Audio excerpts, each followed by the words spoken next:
So we're gonna go like through a step-by-step process of.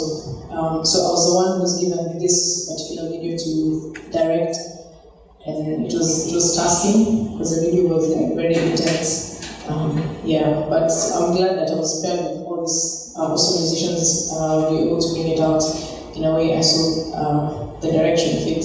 So Chris is gonna help me. I'm gonna take it step by step, like from the intro. Can you bring that first?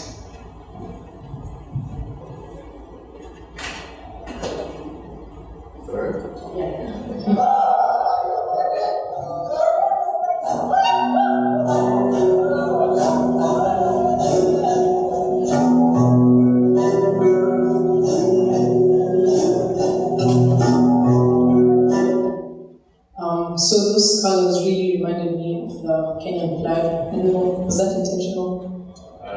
So I was going the RBG flag, which may or may not be universally scientific. That's kind of where I was going from. Yeah, definitely flag, African, homeland. Yeah, very interesting. So the Kenyan flag has those similar colors. Yes. So the beginning chant is a Maasai chant. Maasai is a group from Nairobi. It's one of the major tribes, and they usually chant during wars. It's a war cry chant, or sometimes during like rites of passage for the young men. They have to kill a lion in order to be considered a man. So in sense, it's like the chants were like, we're gonna kill the predator in accordance to the video. Yes, and I saw the British flag, that was like, Kenya was colonized by the British guys, so in a way, it made sense, yeah, to put the chant there.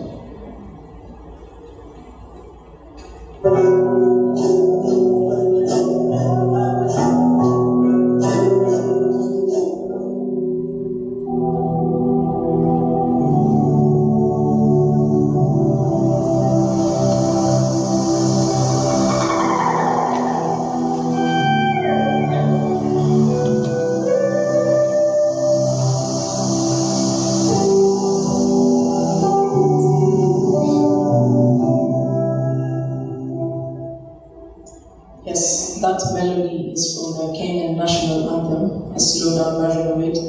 And the words of the anthem are, O God of all creation, bless this our land and nation, justice be our shield and defender. And that resonated so much, like, because through colonization, like, our social systems were really disrupted. And that just resonated, like, just a cry for justice. And in a way, yeah, capitalism and all this stuff that was brought about by the coming of the Europeans to Africa. That's why I chose the anthem, yeah.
So from this point to the end of the video, it's kind of like a crescendo, and like before that was a calm before the storm. And like when I saw this part, okay, I know it's not fire, but to me it looked like fire. So we decided to like mimic war cries, like the screaming from the guys, and the like very intense like textures from the wood and the guitar. and just to bring that disruption to whatever the picture was before. But now there's this whole mix of everything, like there's culture, there's money, there's the women picking up stuff that is not African, but is from the West. And just putting it, and there's just a whole mix of emotional stuff. So that was the end. With the African drums, just broke out the moon of what I was feeling. Yeah, that's basically what it is.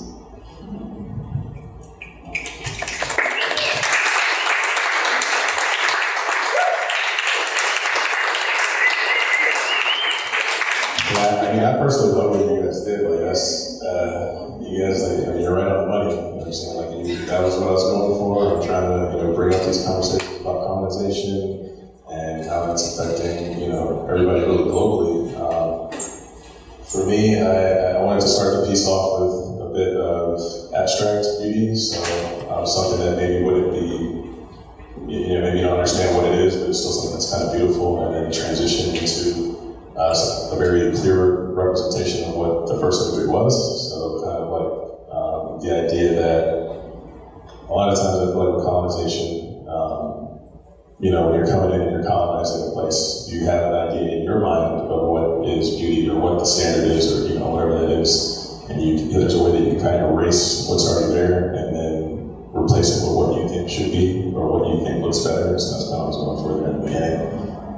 And then from there, exactly like you're saying, kind of a calm before the storm. We have all these different elements that are present, but the manifestation of it hasn't quite happened yet. And then, boom, you kind of hit with another wave. And what you're saying about fire and all that, that was kind of the intention, kind of like, visually just overloading you, something that's very uncomfortable, something that's very intense, that makes you feel very strongly. The piece itself, visually, is supposed to be kind of taxing on you as the viewer, a little bit oppressive on you, to get you to consider and think about all these different systems that are in place and that are carrying out different forms of oppression. So like what you're saying about women, slavery, like all these different things, all that stuff is at play, and then you may not be able to see it, I'm not sure from where you're sitting, but the things that they're picking in the cotton fields are like current industries. So not to just have it be something that's historically thought about, it's in the past, these systems, they're not really doing anything now. Like now I have like an industry like Instagram and Facebook and all these like multi-billion-dollar corporations that are still benefiting off of the labor of oppressed people. So that was my first time seeing it with the music, and that was amazing. That was great. So thank you all so much for making something so beautiful.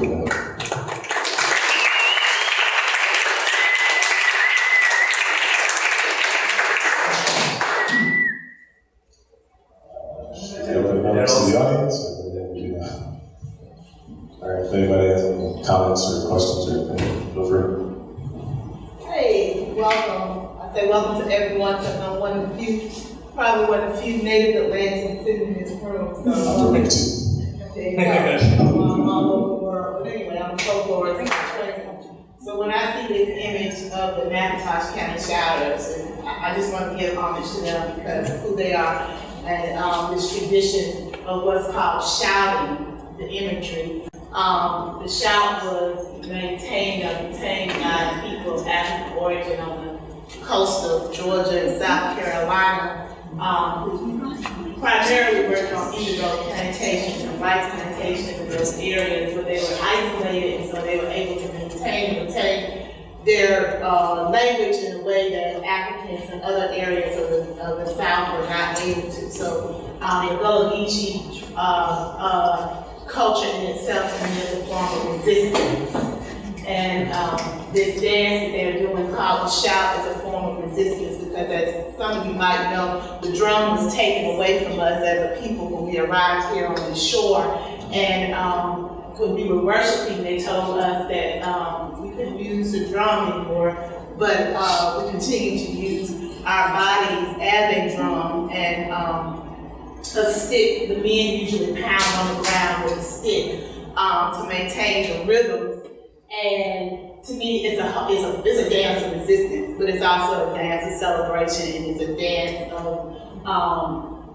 of being able to say we still are, even in this space at this time. And there are only a few people who still do this shout.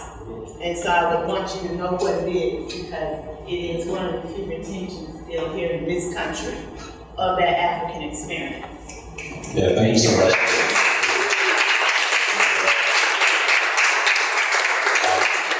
So even to continue what she's speaking on, the people of the Gullah Geechee culture also are like currently being under threat of their lands basically being colonized. I didn't say all that, but thank you. I'll definitely bring that into the conversation as well. This is the second space I've been in where this has come up today. So if this is something that you don't know about, like, please look into it. Specifically in Georgia, Sapelo Island is like not the only place, but it's a big place where people are moving in, trying to like build resorts and all these just kind of like hollow, shallow, empty developments that aren't necessary. And we're like literally they're trying to wipe away the history of America. I mean, it's not just like, oh, it's just a black thing, or oh, it's just Africa. It's like, no, this country was built, by people from Africa, and this country goes out of its way to protect other spaces, and why are we not protecting something as important as this? So thank you for bringing that up.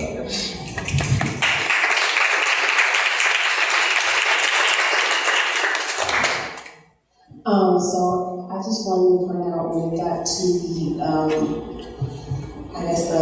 final part of the video, we have the multiple layers of video stacked upon each other, and I saw the words "buy stock," and it just really made me think about how a lot of people who are oppressed and marginalized have aspirations of buying into the success of capitalism, because that is like an out. So when you're talking about Forex trading, when you're talking about Wall Street and things like that, it's a dichotomy of recognizing the evil things it does, but also the ways it can set you free.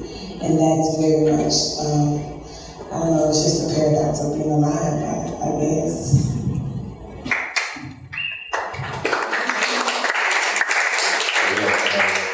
So that was an intentional choice. Well, it was partially, it's like they call them like happy accidents when something happens and you're like, oh yeah, that's great. But I was just cruising on the internet really, trying to find some dollar bills that will fall from the sky.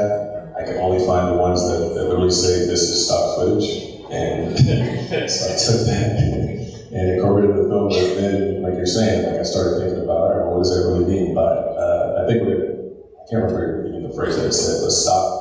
The word stock, like you're saying, has so many different connotations, like the idea of human capital, the idea of buying into the stocks, as like you're saying, to escape capitalism, like so many different things. So I'm glad that resonated with somebody.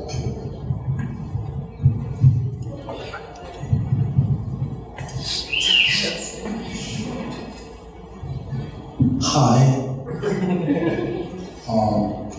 I like I've been thinking a lot about genre and how genre doesn't exist beyond capitalism. And I've been thinking a lot about capitalism and how capitalism has infiltrated a social space where we view kind of everything through a monetary lens in the West, right? And we're like little kids, they're like, yo, I want to do this. And it's like, okay, how can you make money doing that rather than like, how do you actually do that thing? And I like the imagery of the women who were like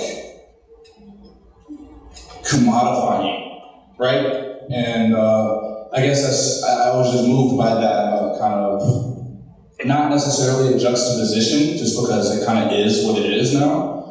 But I thought that imagery was really moving, just because that's something I've been thinking about. But I wanted to know, you had the British flag, I think it was, right?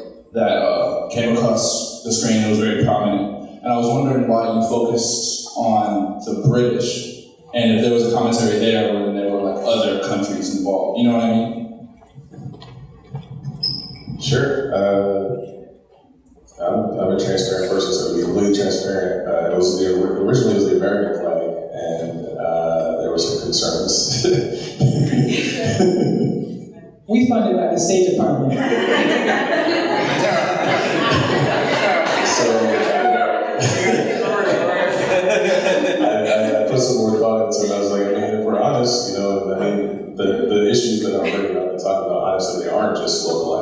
States. It isn't just our country that's doing these things, and they're benefiting and oppressing people from these different systems at play. So I just took a step back.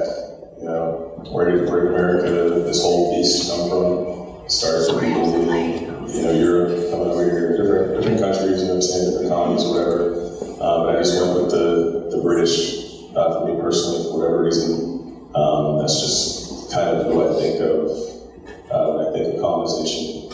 Even though there are so many different countries that are doing it, that's just kind of what popped in my head to go to next. So it could have been really a number of different flags, and honestly, I probably could have popped a bunch of different flags in there to make sure the conversation was even more expansive. But that's just kind of where I ended up.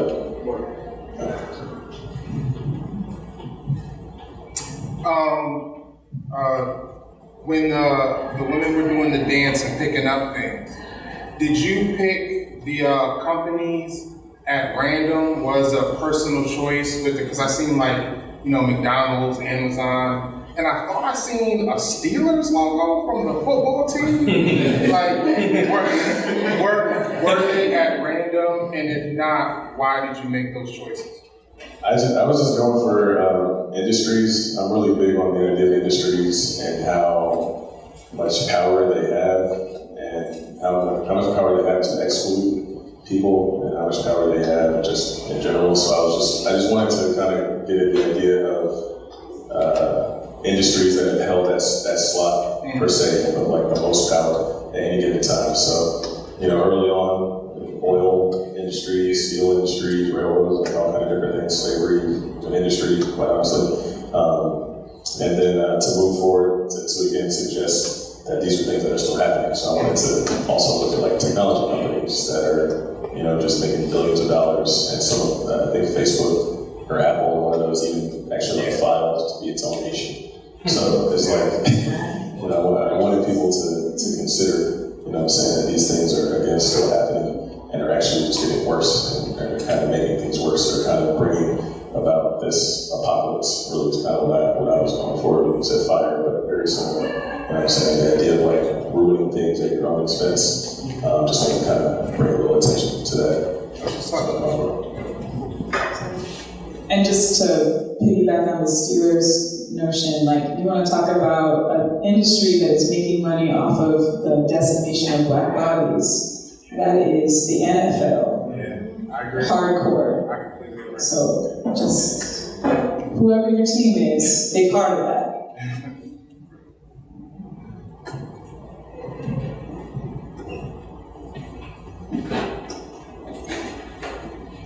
So my work is meant to be confrontational. My whole goal is really to conversations that might happen after I make the work, and not so much even just looking at the work. So something like this is great. Just want to say thanks for that again, for sharing this with me. If anybody else has any more questions or thoughts or just comments, I love conversations like these. Anybody has anything else to say? That'd be cool for me. Yes. Can you tell us about your background? So my parents are from Trinidad. They migrated here when they were maybe high school age. They met here. I lived in New York, and I moved down to Atlanta. I'm an Atlanta native, like I said earlier. And I've just really been kind of trying to figure out how to navigate. A lot of my time has been spent trying to figure out how to navigate being, in America, there's kind of a flattening that you're just Black, or maybe even not just America, but a lot of times I found myself in situations where people are assuming I'm of one cultural orientation, if you will, and then I'm actually not, or I don't really feel like that. I don't really feel like I'm fitting in with quote-unquote African American culture, my parents' culture, traditions, histories, all these different things. And so that, I'm always kind of aware of that in my work. And it's kind of propelled me to always be kind of questioning things, how I'm being perceived, how people are perceiving themselves, and all these different things about identity. And so that kind of comes out of my work. This is a goal of mine. And with that being said, it's very important for me as well to, like I said, create these kind of conversations. A lot of the work I do is about social justice and want to form or another, whether it be amplifying issues that are going on, trying to have these kind of conversations, educating people about different issues that are going on. So creatively, that's kind of where I come from. I was a filmmaker, mainly documentary. I just found that it was too difficult. The amount of time it takes to turn over a documentary film, a lot of times by the time it's done, the conversation that needed to happen, I missed the time frame, so I started trying to figure out a way that I could make work that I could do a lot faster, to be more immediate, more present, and that's kind of how I arrived at this style of doing these collages. So it allows me to see something that happens in a moment, or even have somebody give me a prompt, like what happened with our collaboration, and be able to make it and still have the conversation that I think would be important in that time before it's not fresh in people's mind what it was that prompted me to make what I did. So a little bit about me. I was also a high school teacher. Very important to me to teach other people how to do what I'm capable of doing on some level. I'm not teaching my high school kids how to make stuff like this. Unfortunately, they're not. It would just take a while. But just empowering people to tell their stories is something that's very important to me. Not waiting for somebody else to define your narrative, but you being able to take that into your own hands and running with it, because everybody has something to say, everybody has something valid and important to put out. So that's something else that's kind of influencing our work as well.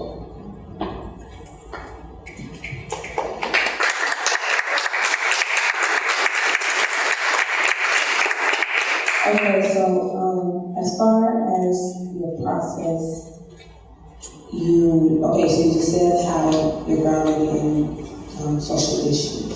So you've arrived to a style where it's shorter time frame, but it's not easily digestible. So for someone that is making, something like this in short that is meant to confront a lot of truths to people that, make us uncomfortable, how is your process of doing like that as far as the time spent in putting this together, as far as, how are you crafting these ideas and making it so that you're translating from your mind to the video?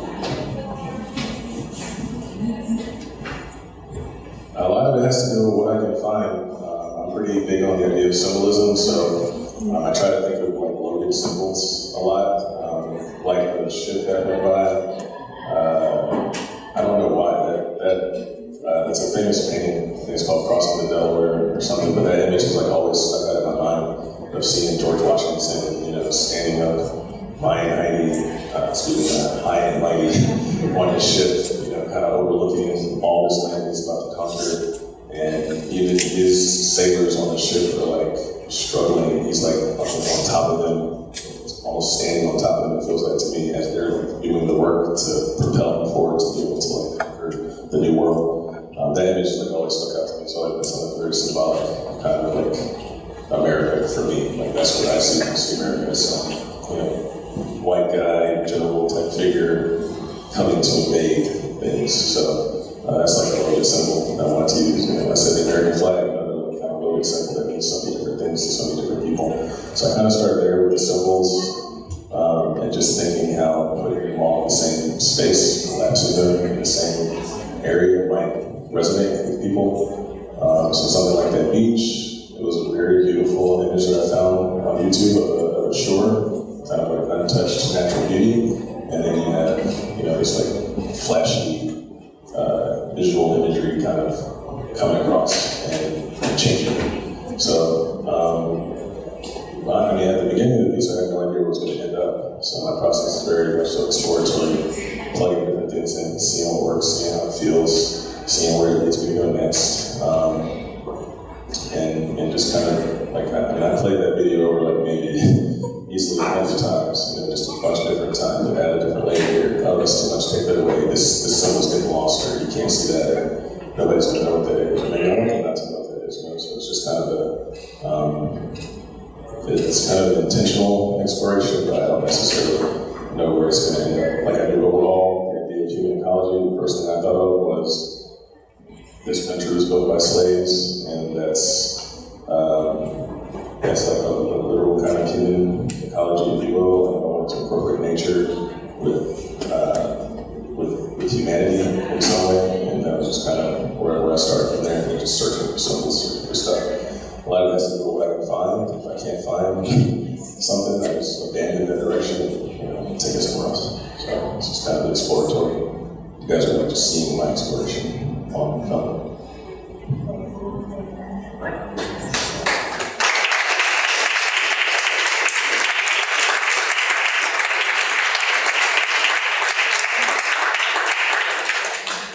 Thank you so much for sharing this with us, and thank you all for participating in this conversation. As the next group comes up, you're welcome to get drinks outside, introduce yourself to those that you do not know around you. There's a room full of fantastic people here, and thank you once again. This was beautiful.